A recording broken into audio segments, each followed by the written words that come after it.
नमस्कार दोस्तों, स्वागत है आपका पॉजिटिव इनबॉक्स हिंदी पर। अगर आप चैनल पर पहली बार आए हैं तो चैनल को सब्सक्राइब कर लीजिए, क्योंकि आपको इस चैनल पर मिलती है बहुत ही इंटरेस्टिंग स्टोरीज। आप वीडियो को लाइक और कमेंट करना बिल्कुल मत भूलिएगा, क्योंकि आपका एक एक लाइक हमें मोटिवेट करता है। तो चलिए देखते हैं हम आज की बहुत ही दिलचस्प कहानी।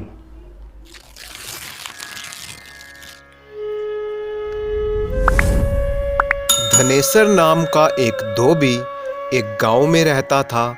धनेसर सिर्फ नाम का ही धनेसर था, जबकि धन की उसके पास बहुत ही कमी थी। जैसे तैसे धनेसर अपना धोबी का काम करके अपना पेट पालता था। धनेसर रोज नदी के घाट पर जाकर कपड़े धोता था। इस काम के लिए धोबी ने एक गधा भी पाल रखा था। धनेसर को अपना गधा बहुत ही प्यारा था। वो हमेशा अपने गधे को नहला धुलाकर साफ सुथरा रखता था। गधे की साज सजावट में धनेसर कोई भी कमी नहीं छोड़ता था। एक दिन धोबी धनेसर नदी के घाट पर कपड़े धो रहा था। कपड़े धोते धोते उसकी नज़र नदी में पड़े एक चमकदार पत्थर पर पड़ी। पत्थर देखने में बहुत ही सुंदर था। धनेसर ने झट से वो पत्थर उठा लिया। इतना सुंदर और चमकदार पत्थर धनेसर ने पहले कभी नहीं देखा था। असल में वो पत्थर एक हीरा था। धनेसर को हीरे की पहचान नहीं थी, इसीलिए उसके लिए ये सिर्फ एक चमकदार पत्थर ही था। धनेसर ने सोचा कि ये चमकीला पत्थर तो मेरे गधे की शान और भी बढ़ा देगा।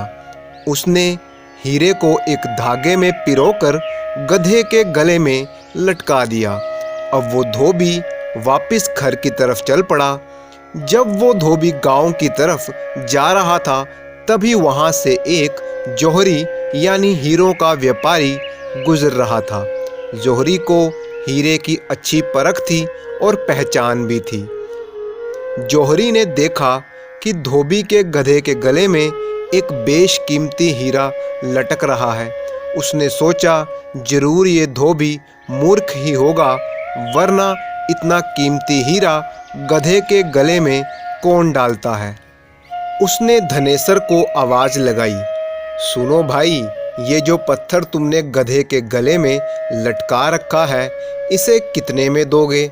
धोबी ने कहा, अरे हजूर, इसका क्या दाम, पर चलो आप इसके मुझे 8 आने दे दो।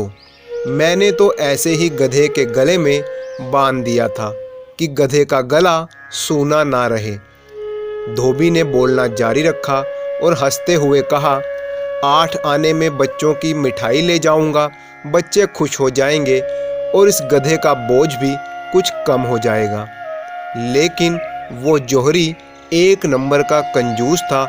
उसके मन में लालच आ गया।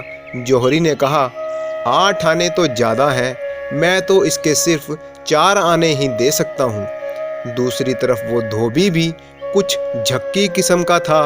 उसने भी जिद पकड़ ली कि 8 आने से कम पर वो पत्थर नहीं देगा।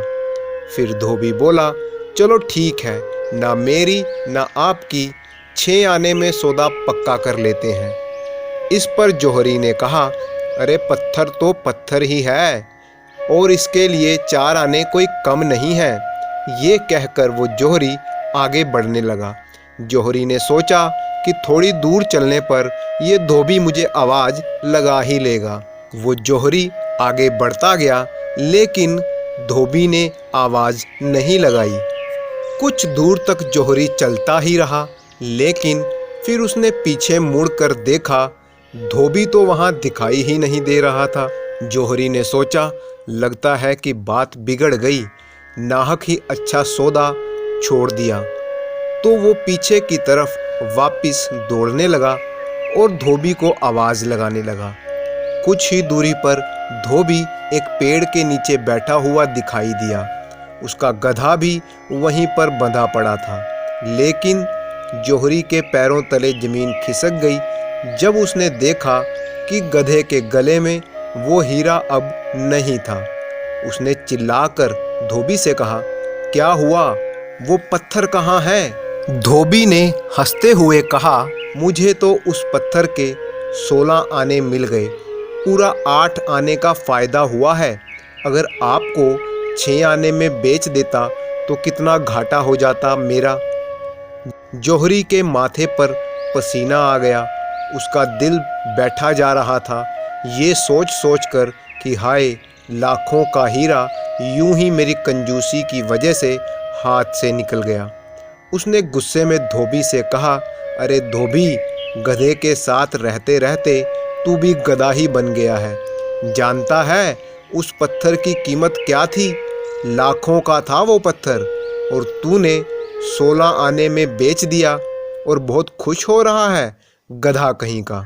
ये सुनकर धोबी बोला, हजूर, मैं तो हूँ ही मूर्ख गधा, तभी तो इतना कीमती पत्थर गधे के गले में लटका कर घूम रहा था।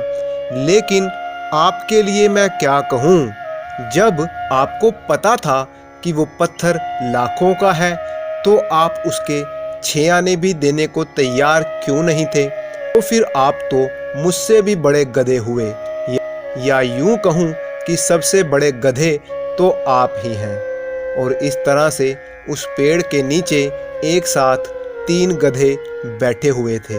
इतना कहकर धोबी अपने गांव के रास्ते पर फिर से चल दिया और अपने घर पहुंच गया। वो जौहरी यूं ही हाथ मलते हुए आगे बढ़ गया कि उसने एक अच्छा सौदा यूं ही गंवा दिया।